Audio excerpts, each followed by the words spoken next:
right. Good morning, everybody. Today is Monday, June 12th, 2017. And this is Before the First Cup with Jules here on UCY.TV. Happy Monday, everyone. It is a balmy 76 degrees and very sunny here in upstate New York. And as a matter of fact, yesterday afternoon, I saw that we had our hottest day yet this year. We broke 96.1 degrees officially at the Rochester International Airport. That's very warm for the beginning or middle of June in New York State. So where do we leave off yesterday? We titled the show Emotion Detectors, Matrix Simulations, Self-Learning AI, and Assimilation. And I think we're going to continue down this vein. I actually came out here this morning and not only was my browser again completely crashed and I had to try and rebuild all the links from where we left off, but also I apparently am logged out of chat and I didn't realize until about 10 seconds before the music ended. So I'm not in chat right now. But so I want to continue on for where we left off on Friday. We looked at artificial intelligence being able to detect micro expressions in your face, and then by comparing them to a database, remember they have their robot googly eyes now with cameras, they are able to determine potentially what your emotions are, whether you're happy or sad, maybe even in the not too distant future, coupled with things such as our voice patterns. They'll be able to determine whether or not you should be considered dangerous, whether or not you are having a mental crisis. And that's something else. Don't forget Tommy Insel. He's been very quiet. Notice we haven't seen a lot of news out of that, though. On this show, we've covered it a lot. Just because I do believe it is extremely important, considering that we also saw Section 399S in that National Neurological Surveillance of Mental Diseases in that 21st Century Cures Act. It tells me that they are making a move. We've read about living therapeutics. We did a couple whole weeks on bacteria, gut bacteria, microbiome. I mean, we've spent quite a while on this show really kind of looking into how those things work and how they can interact within the body and especially with the brain, with being able to manipulate brain chemicals. But you start to see a picture that is being painted that, I hate to say it, but it can't be denied anymore. This is not tinfoil hat stuff. You know, I mentioned on Friday I've been watching that TV show from about a decade ago, which it is. I think it was like 2008, I remember. So I mean, it's 2017 now, if you can even believe that was already almost a decade. But I just started watching it. I made it through season 1. I started season 2.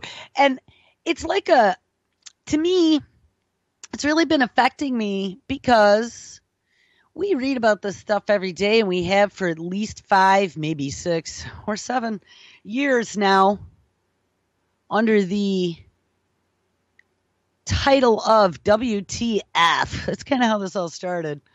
But the WTF started to become like things that really were going on. It wasn't like silly stories with people doing dumb things. This was serious research that we hadn't potentially known about, at least in our faces, in the past. Maybe there had always been, conspiracy theories. And I think that's why this whole fake news thing is really kind of spinning up right now, because they don't want people to know what the real reality is or what the real truth is or who to believe. What is good or what is bad. I mean, they've really literally mixed up everything, turned the world on its head like we had predicted. And that's where we're at right now. Now this technology is going to come in and be the grand savior for many different perspectives. It's not just going to be to cure your cancer, which is where they started, and where we had even postulated would be a good place to start. But they're also going to come in on how to run your business and how to determine whether or not your lineage might have some genetic issues that it should be aware of that maybe they can cure, known or unknown. If we have some sort of 21st century warfare, like I said, I think nukes are kind of old school. I really think that some of this mad science, since they've democratized it all across the planet, and things are freely available all over for access, including how to make more virulent pathogens for things such as bird flu. I mean, that was well documented. There was a big fight about that in the scientific community as to whether or not they should be publishing the genome and the research that they had done and taking that 1918, actually I think it was the 1918 flu they did first, and see if they could make that more virulent. But then they started messing around with the bird flu, and I think they published that not once but twice. 2 different ways they could tinker with it. And we read about the ending of the biowarfare and chemical warfare programs, that inking by Nixon of that, I don't know. I never, ever remember what it's called. Maybe it's the Geneva Convention, or maybe that's for torture, but it's for one of them. But we inked that. It was ratified it was written in 1969. It was ratified in 1972. We had maintained that we will continue with our research all in the name of a defensive posture. But what they've been able to do, we found out in 1982, the article out of the New York Times, and I shouldn't even be mentioning all this because now it's going to take me forever to do these notes again. But I'm trying to lay the groundwork here as to why they started watching this show, Fringe. Like I said, Friday, I never watched it when it was out, but I'm catching up now. And many listeners have messaged me over the years saying, hey, you should watch this show called Fringe. And I never was able to. I never was able to find the time. Well, I have to tell you, it is putting a face, characters, images, and a lot of these technologies that we are talking about now onto the big stage, and is playing it out without even the need of my imagination anymore. Because these shows, at least for the first part of the season, looking at the biowarfare, were so realistic. It's exactly what we've been talking about. Typhoid Marys and The Stand, Stephen King. Outbreak, things like that. Something gets out or somebody puts it out there. It really, really put the fear of apocalypse in my eyeballs. And I think that's the difference, because once you see it, you can't unsee it. And when we read this stuff every day and we connect these dots, I do these notes then, and then I cut the shows for the afternoon or for the next day or whatever I got to get done that day. Then I go upstairs and I do the other half of my life, and that is, start making dinner, helping with homework, doing all the crap that you got to do. And I kind of forget about it. I go to normalcy for the second half of my day, and then I come back, usually at night. There's more live shows. And then I go to bed. But you know what? By the time I go to bed, I'm so exhausted that I am just black. My brain is black. I dream nothing. I see nothing. Didn't always work out that way, but I think maybe I trained my brain not to see it things. I used to have these nightmares, just nightmares. I don't have them anymore. Well, the show put these images in my eyes now. So now I'm dreaming. But what's happening is it's not the show that's playing through my mind. It's my brain now going, ooh, taking all these little components of all these stories, of all these crazy things that we've covered, and going, and now it's making little movies of them. It's like my brain learned how to dream again about horrible things. And I don't know. It's addicting because I really want to see what's next. It's gotten kind of very X-Files now with these weird creatures and things, but the X-Files never really talked about on the surface genetic engineering. But at the very end of that series, I remember there was the greenhouse in way out in the middle of nowhere with the corn crops and the bees.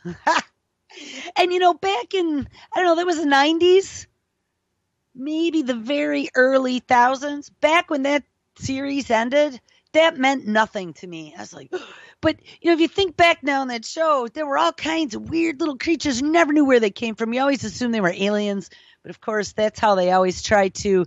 I think actually I read that was a psyop in the 50s where when they first tried to make Roswell a quote-unquote UFO crash, which, again, we've talked about this at length about Antarctica and the Nazis and some of their programs that they had going on. And I know of things that definitely convince me that there's some validity to that theory of mine. But there was a psyop utilizing aliens to discredit people who came out and said that they saw something. And if you go back through even like some of the traditional UFO sightings, Jimmy Carter, love him or hate him, still, people say he was a sucky president. I have to say at least one thing about Jimmy Carter is that his heart's always been in the right place. I mean, the guy, I don't think has a mean bone in his body. Someone correct me if I'm wrong, but Jimmy Carter has always come off to me as someone who is a real, to the core humanitarian. He still does that Habitat for Humanity, building homes and stuff. And I don't think that I've ever seen anything saying that Jimmy Carter funneled funds or played nepotism or anything like that. But how did I get? Oh, Jimmy Carter even filed a report of something that he saw one time. I don't know, one of the books I had years ago about, I think it was Project Blue Book maybe, or one of them that talked about that. It had mentioned and had a copy of Jimmy Carter's sighting there, but I didn't want to get off topic. I don't even know where I'm going, but we'll get back to the presidency maybe if I can get through these tabs today. Back to this discreditization, though. So what they've done,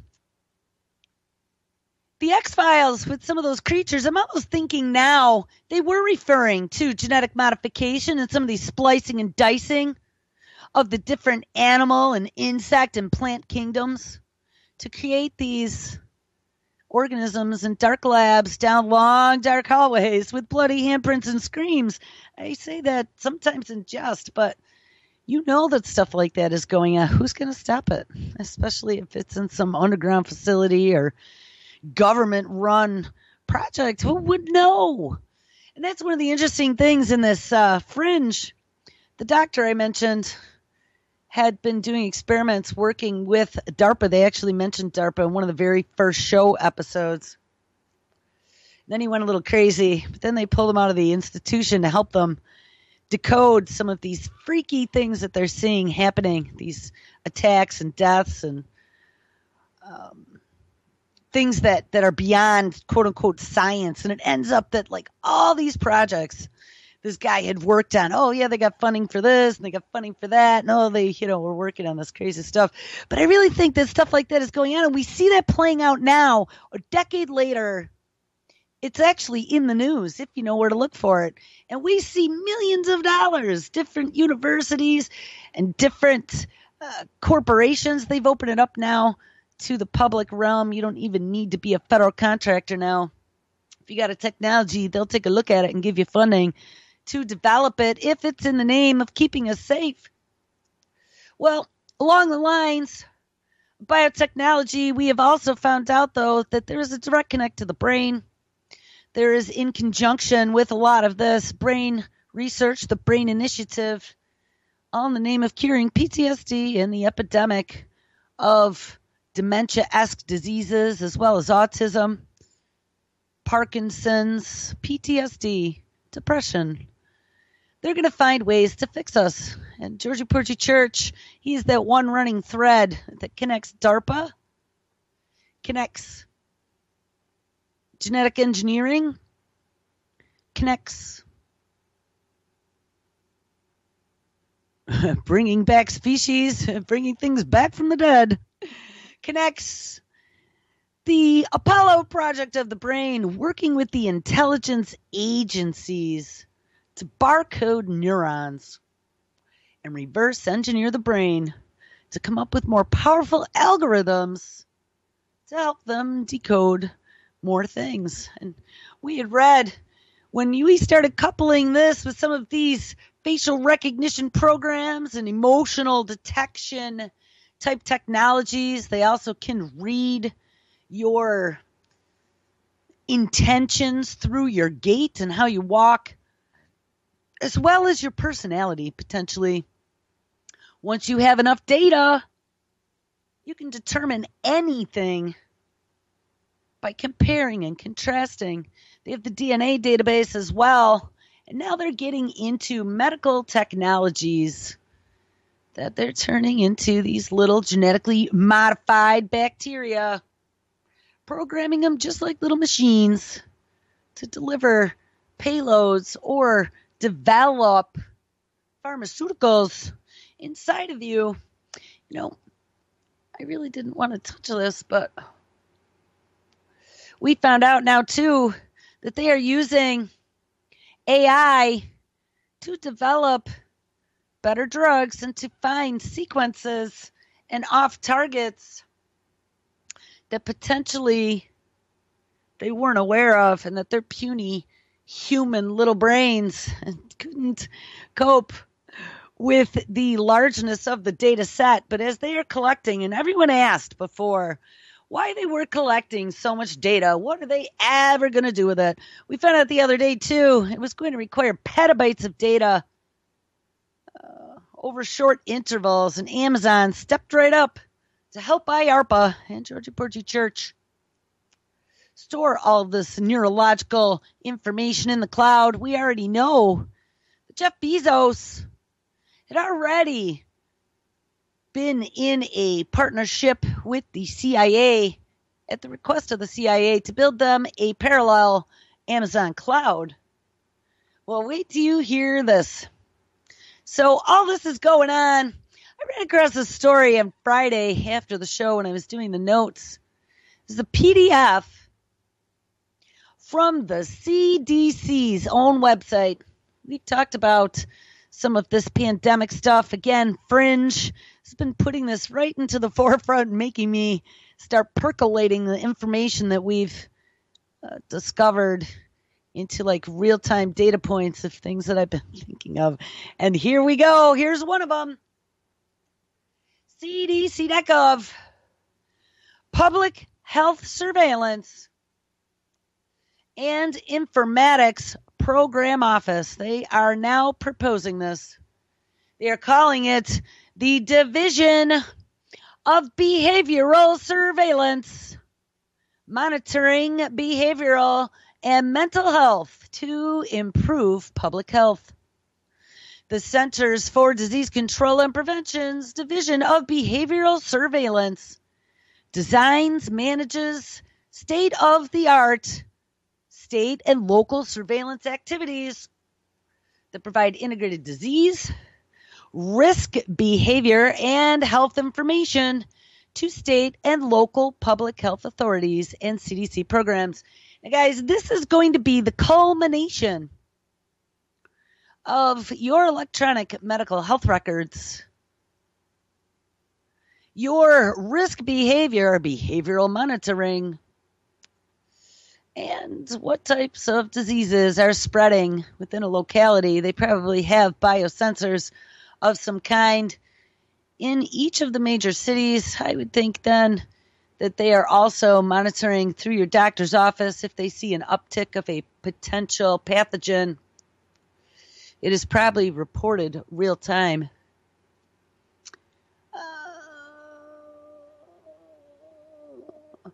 For example, they plan to coordinate and implement activities related to the Behavioral Risk Factor Surveillance System, or the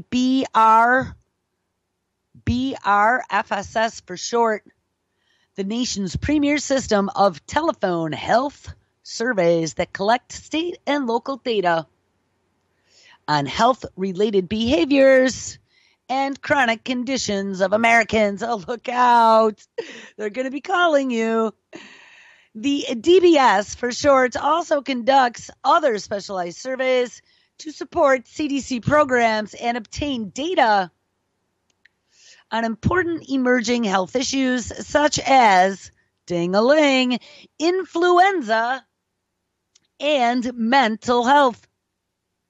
Federal, state, and local governments will use this information to develop and evaluate programs, policies, and legislation to improve public health and track progress toward achieving public health goals.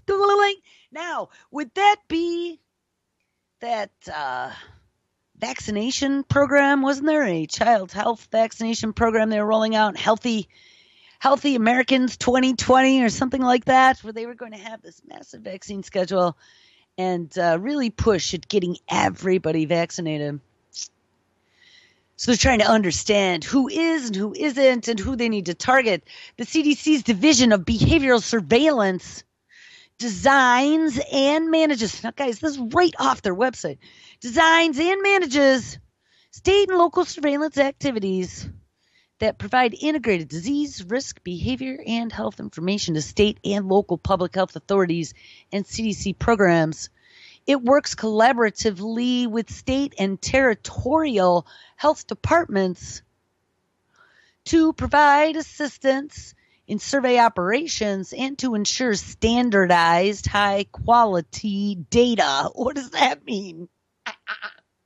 They're going to come to your door? I don't know. This really scared me. To develop metropolitan statistical area estimates which allow for health tracking on an MSA level, which is their management software. 3, assess states' epidemiologists' mental health and disaster response surveillance priorities and needs. So they're going to be taking a look at all of the mental health and disaster response surveillance. So this is great. Yeah, this is really making me paint a rosy picture of the future. And this is from the CDC guys. I'm telling you, I think they are lining this up. This is really frightening me. Support and enhance analysis of the data from these specialized surveys. Disseminate this data widely by promoting the broad use and application of the database, and support developmental and standardized, validated state and local specialized surveys. They also will work collectively with many other CDC programs and federal agencies, such as the Substance Abuse and Mental Health Services Administration, to develop special reports such as the annual morbidity and mortality weekly report, mental health surveillance summary. They're also going to help integrate surveillance across federal and state agencies, support and enhance the use of a database surveillance system, and develop and implement standardized and validated state and local specialized responses, and for focused initiatives such as the Communities Putting Prevention to Work project, a locally driven American Recovery and Investment Act initiative that assists the public health response to obesity and tobacco use in 50 different communities. The database in the CDC's Public Health Surveillance and Informatics Program Office, and then in parentheses, proposed, as well as the Office of Surveillance, Epidemiology, and Laboratory Services. The Behavioral Risk Factor Surveillance System is a state-based system of telephone health surveys that collect information on health risk behaviors, chronic conditions, healthcare access, healthcare practices, and measures of healthy primarily related to chronic disease and injury. It is conducted monthly in every state, as well as the District of Columbia and 6 U.S. territories, and it provides a state-based prevalence data on key health behaviors for many states. It is the only source of state-based health data. It is working with countries around the globe, including what? Brazil. Remember I told you something happened in Brazil. I also found, and I mentioned the other day, Oxitec built a mosquito factory in Brazil. But they are also working with countries such as China. Oh no, guess where else there is a GMO mosquito factory built? Yes, in China. They are working as well with Jordan. Put a big question mark after that one. Nations in the Caribbean, oh wait, like Cayman Islands, who also released Oxitec genetically modified mosquitoes. Italy, Vietnam, and Korea. Of course, South Korea is one of our mad science offshore countries to help them establish and maintain standardized and validated community-level surveillance systems. Guys, I know, at least for some of these areas, there is a lot of biotechnology going on behind the covers. So this is really scary. Our CDC is working with all of our secret labs, so maybe that's a good list right there. We should look into it. Brazil, China, Jordan, nations in the Caribbean, and one was Cayman Islands, but there was a second one that they were trying to release those mosquitoes in, and I think they fought back. I don't know about Italy. Italy had, we had read about that. Italy had some Ebola guys that supposedly got out and went to Italy. I remember that. And then there was a death or two maybe, and then you never heard another thing. Vietnam, we know DARPA was there back in the 60s. We found that out from the Annie Jacobson interview. And Korea, of course, has been a military institution for a very long time. We know when we read about that Army, Navy, DOD, and the anthrax, the 575 samples that weren't properly killed and shipped all over the planet for quote-unquote defensive research purposes. There had been some sent to South Korea, and that caused a bit of a stir. So I would say there's a pretty safe bet that the CDC is sharing information with all of our other mad science labs to see how well, wink, their experiments are working. I mean, that's what I can take away, science fiction or not. I think sometimes science fiction is a little closer to truth than we'd like to believe. And if the ethical landscape that I see out there is even close to what we know it is, then we should be afraid. We do know that this stuff is going on, and it's frightening, the levels that they have taken us to. Remember, it's always a double-edged sword, so they can say that they can cure all disease all they want, but it means they also can kill in 10,000 wondrous ways with the same technologies. Anyway, they also not only are working with all these mad science labs in offshore countries, but they have some sort of Gulf state population survey. I'm sure that is because of the mosquitoes. And that was developed and conducted to provide state health and mental health departments because of all the hurricane-related mental health disaster problems. I am sure, and other organizations with information concerning the mental and behavioral health status of the Gulf Coast population most directly affected by what? The 2010 Deepwater Horizon BP oil spill. How interesting is that? The mental health, yeah, they lost fishing opportunities, but remember, there was a lot of strange rumor. The DOE was involved, and Halliburton as well, and good old Dickie Cheney.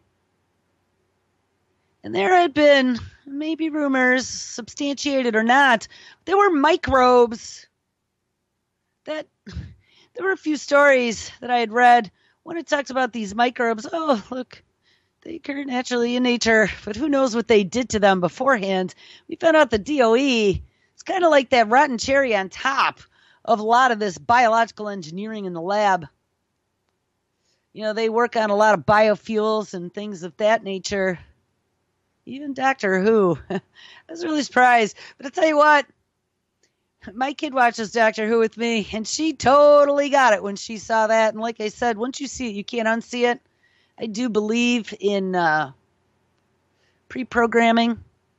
You know, that's a lot of playing mind games as well. So once they pre-program it, once you see it, it's become kind of normalized. You've already gotten a dose. It's kind of like inoculating your brain to potential futures. So you don't freak out. You just kind of go, oh, yeah, I saw that once. Your brain recognizes a pattern and at least has a filing card in the filing cabinet we call a brain. Remember, that's exactly how they are teaching AI to learn.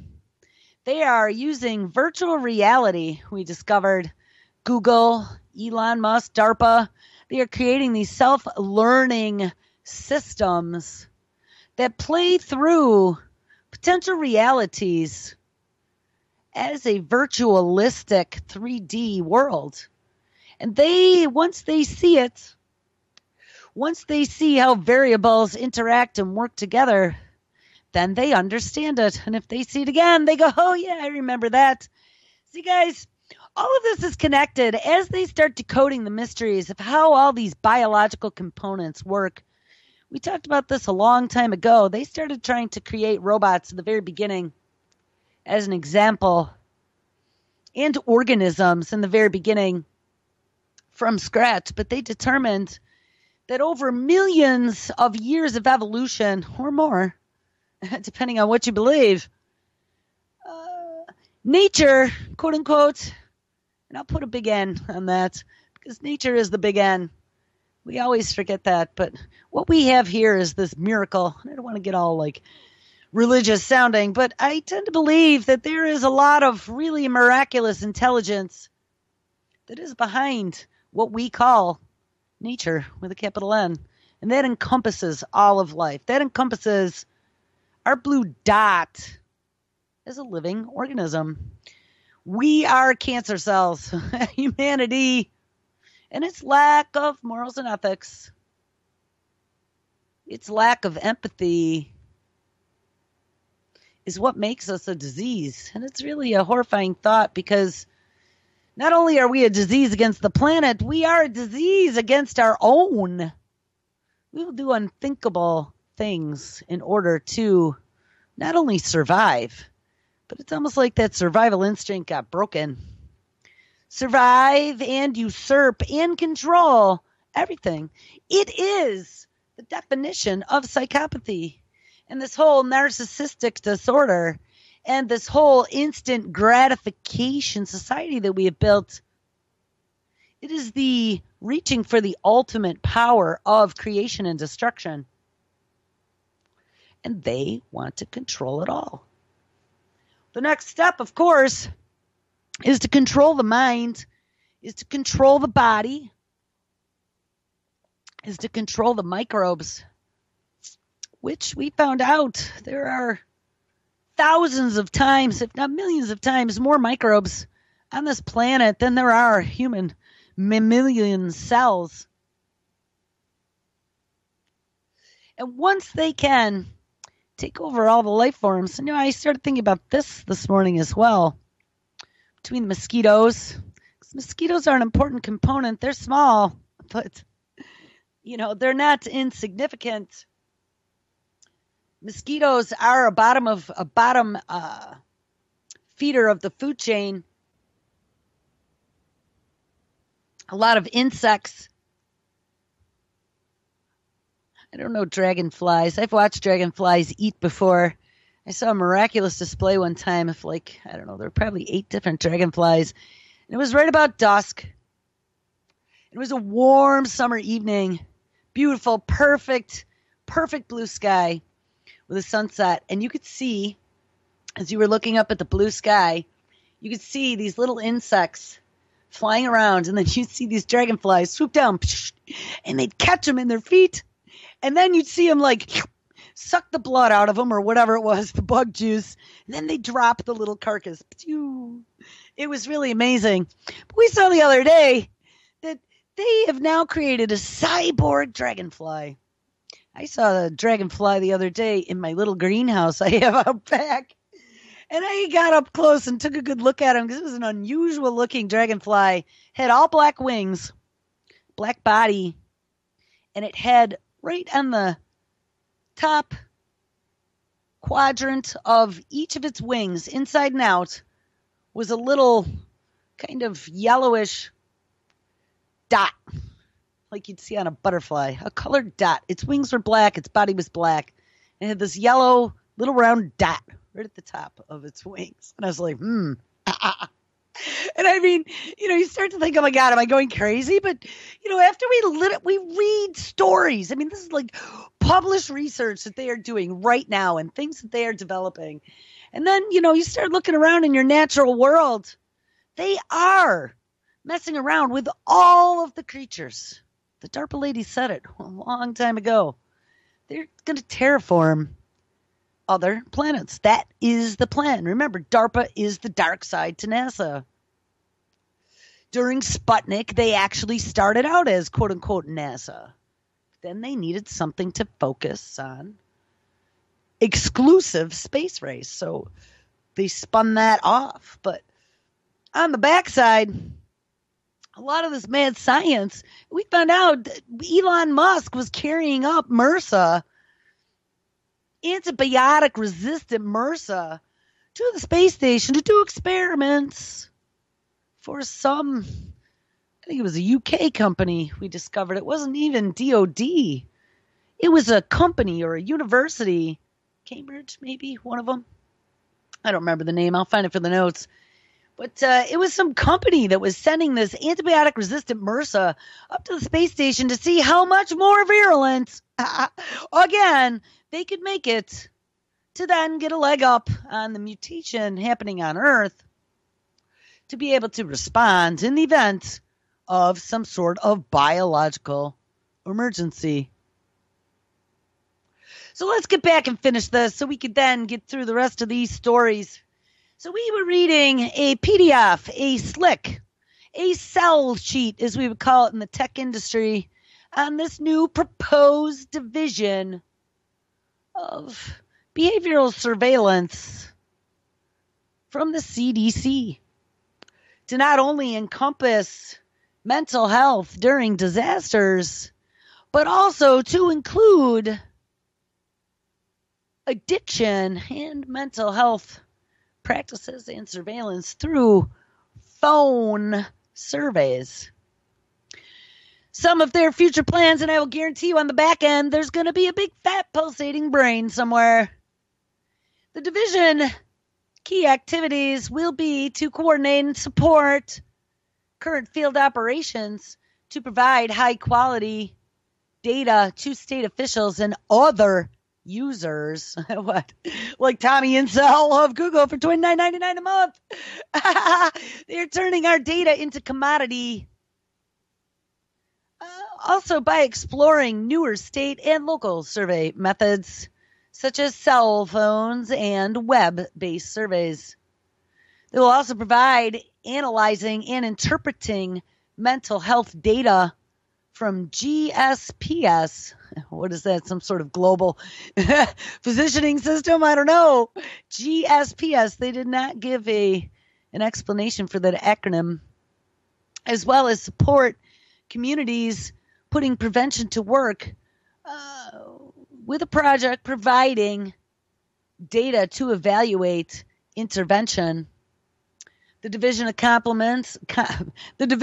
accomplishments include initiated, designed, and completed the Gulf State Population Survey, which monitored the mental and behavioral health of the population affected by the 2010 Deepwater Horizon oil rig explosion. That's really suspicious. That's really strange. The GSPS is the first CDC telephone survey to monitor the mental health status and potential stress associated physical health following a disaster. It can be used as a model for other disaster mental health surveys. Well, how about like disaster help, not mental health surveys?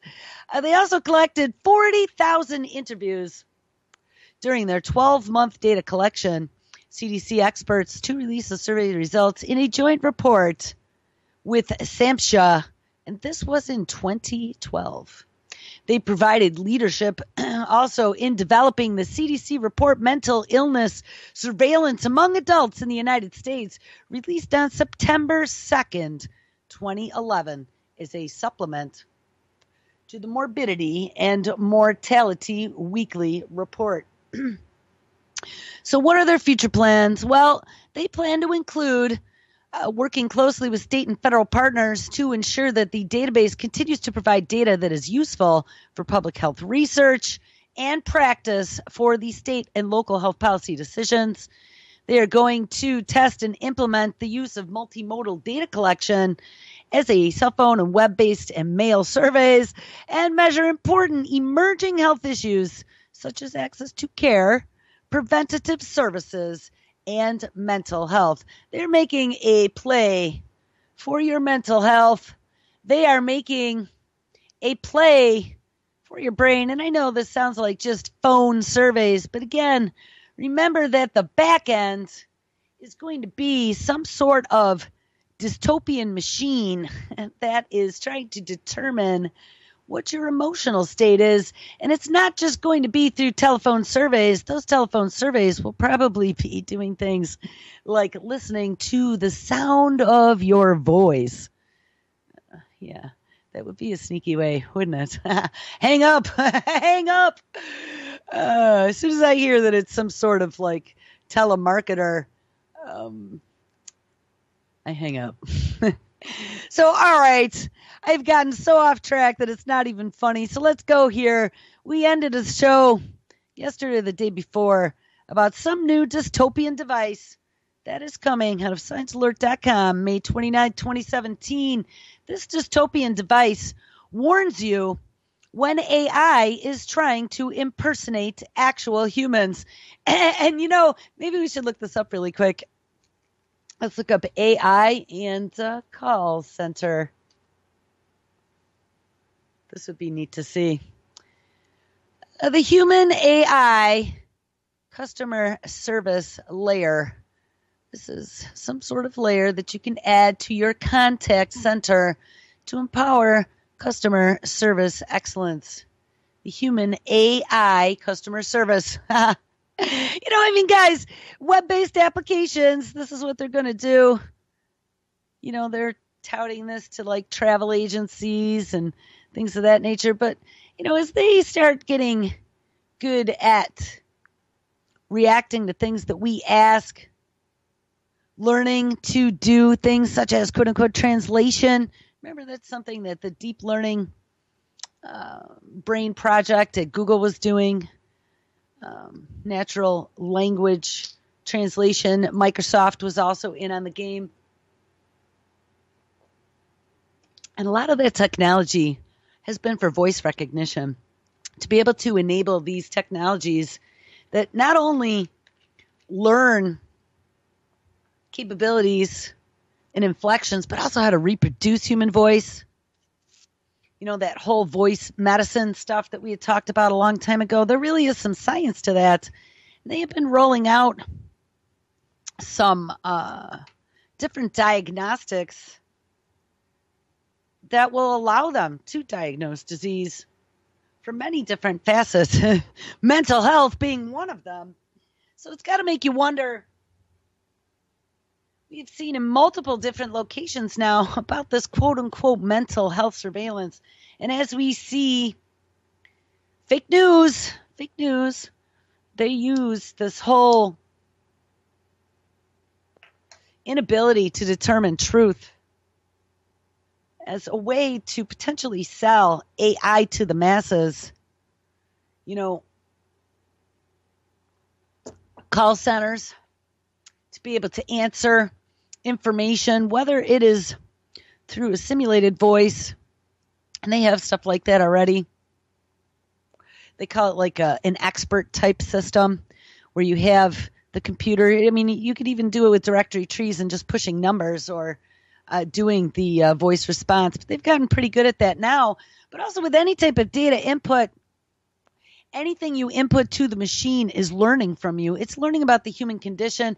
They are teaching machines to mimic human emotion and be able to respond to us, to be able to determine whether or not you're telling the truth.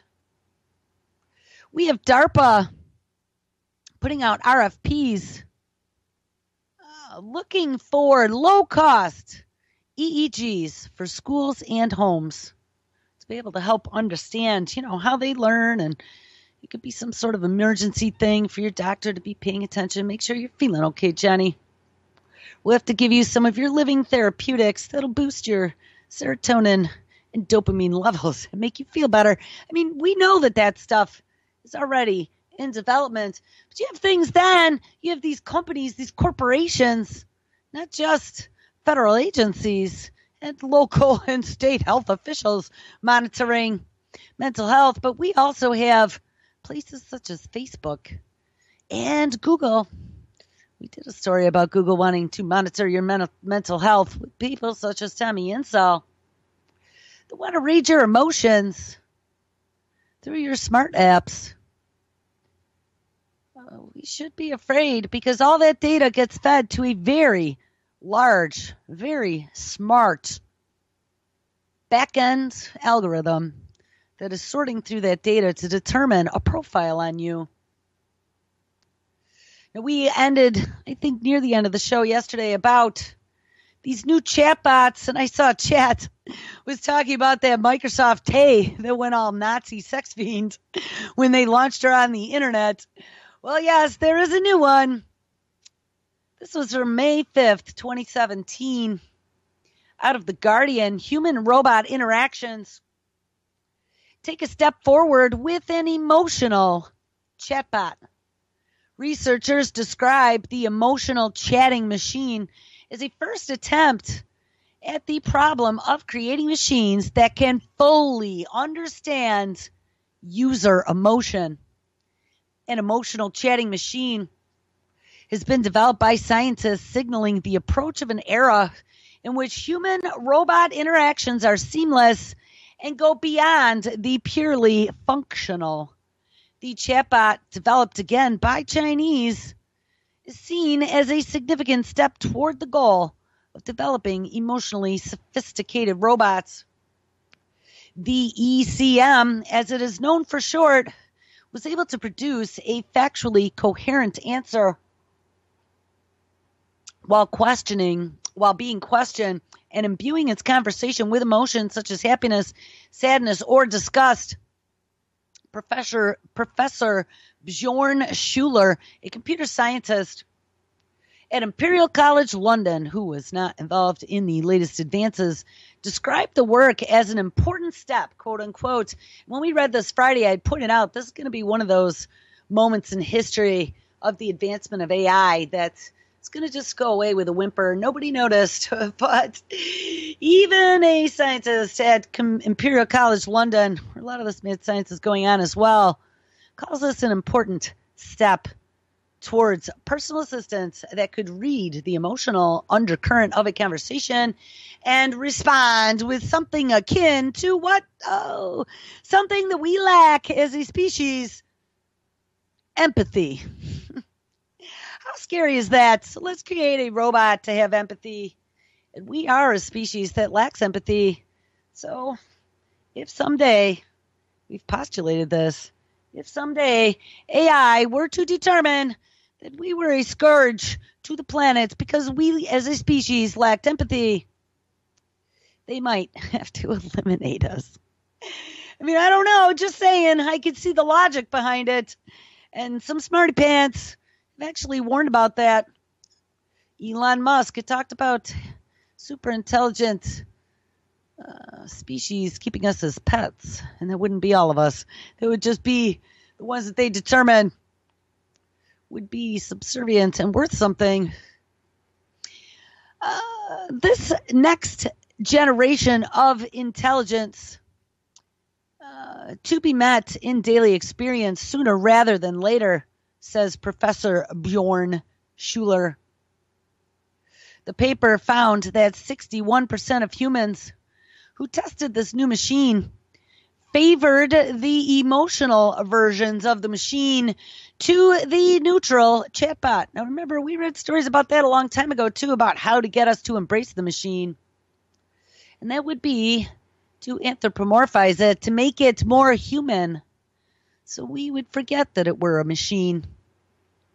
Similar results have been found in the so-called Wizard of Oz studies, in which a human typing responses masquerades as an advanced AI. It is not a question whether they are desirable. They clearly are.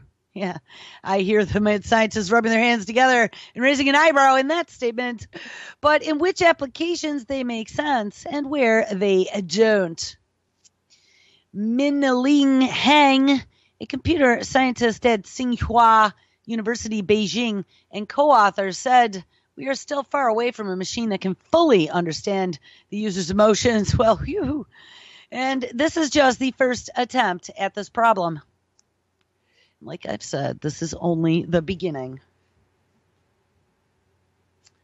Huang and colleagues started by creating an emotion classifying algorithm. Ding!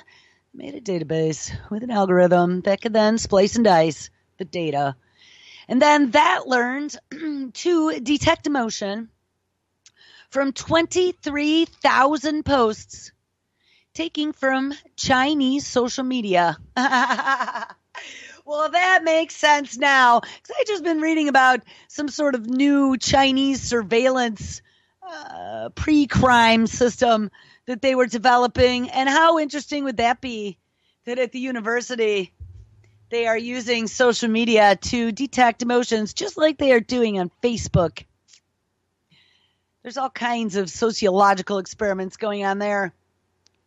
The posts have been manually classified by humans as sad, happy, and so on, and the emotion classifier was then used to tag millions of social media interactions according to emotional content. That's what the little smiley face and angry face and happy face, sad face, I don't know, there's all kinds of them, thumbs up, thumb down on Facebook is all about. This is just automating it. They don't need a human now. You're just doing it for them. The emotion classifier was then used to tag millions of social media interactions according to the emotional content. And this huge data set then served as a training ground for the chatbot to learn both how to answer questions and how to express emotion. Look, we're feeding the machine, guys. We're feeding the machine. The resulting program could be switched into 5 possible modes: happy mode, sad mode, angry mode, disgusted mode, and like mode, depending on the user's preferences. And in one example conversation, a user typed in, "Worst day ever. I arrived late because of the traffic." In neutral mode, the chatbot droned, "You were late." Alternative responses were, in disgust mode, "Sometimes life sucks." In like mode, "I am always here to support you." In happy mode, "Keep smiling, things will get better." And some people even said it was annoyingly chipper. That would be the annoying mode for sure. In the future, the team predicts the software will also learn the appropriate emotion to express at a given time. It could be almost empathetic, says Huang, adding that a challenge would be to avoid the chatbot reinforcing negative feelings such as rage, yes, or Hitler Nazi, like day. Until recently, chatbots were regarded as a sideshow to a more serious attempt at tackling machine intelligence. A chatbot known as Eugene Gottstam managed to convince some judges that it was talking to a human, but only by posing as a 13-year-old Ukrainian boy with a limited grasp of English. That was kind of an odd one as well. Microsoft's disastrous chatbot was supposed to learn to chat from Twitter interactions, but it was terminated after becoming a genocide-supporting Nazi in less than 24 hours after being let loose on the internet. And a sex fiend. The latest studies show that chatbots driven by machine learning are starting to make significant headway, and this is where we should be concerned. Sandra Watcher, a computer scientist at the Oxford Institute, says that in the future, such algorithms are likely to be personalized. Some of you prefer a tough love pep talk. Hey, if you had to give me a brand, that would be me. Tough love pep talk. But others prefer to rant. And humans often struggle with the appropriate responses because of the complexity of emotions. So building technologies that could decipher accurate emotions would be very impressive. So guys, that's where this little secret device that we started reading a few times warns you when AI is trying to impersonate humans comes in. It's called the anti-AI, and it's being developed in Australia. It's worn behind your ear, and it will give you a literal chill down your spine when it detects speech patterns that aren't necessarily human. All right, guys. Well, here's the story we are going to kick off with tomorrow. AI with human-level intelligence will be walking the streets by 2040. This is out of Futurism.com, and it was written April 29th, 2017. According to expert Ben Ross, human-level AI is something that we will see in our lifetime, and we better be prepared for it. Whether it'll be a force of good or destruction is actually in our hands. All right, guys, make sure you stick around because it is Monday. Lonnie Clark live up next. All kinds of great radio that you probably missed this weekend. And I will catch up with you tomorrow. Everybody take care.